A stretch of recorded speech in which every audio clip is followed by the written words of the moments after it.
We are gathered for the UN at 80. The question is unavoidable. Is the United Nations relevant to the demands of our time? Can it continue to serve humanity in the face of current realities?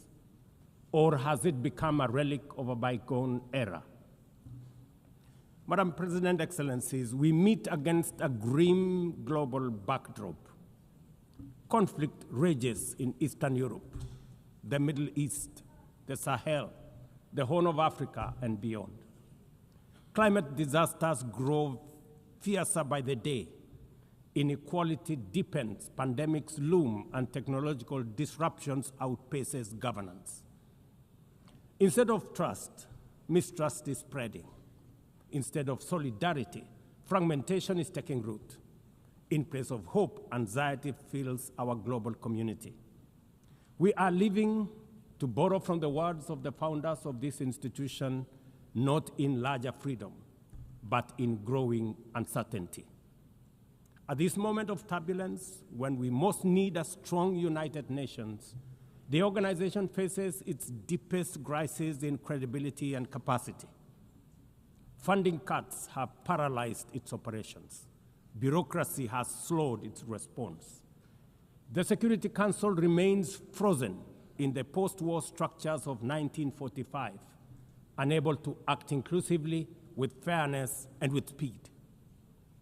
Ladies and gentlemen, I can, however, state with absolute conviction that the United Nations has been one of humanity's greatest achievements. For 8 decades, it has held back the specter of global war, calmed conflicts from Cambodia to Liberia, and stood guard in some of the world's most dangerous places through the courage of its peacemakers and peacekeepers.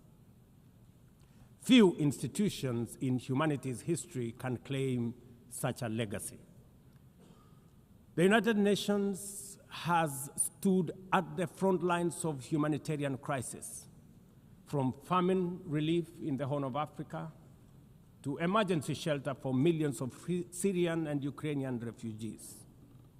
It was at the forefront in the eradication of smallpox, coordinated global responses to HIV and AIDS, Ebola, and COVID-19, and continues to champion universal vaccination.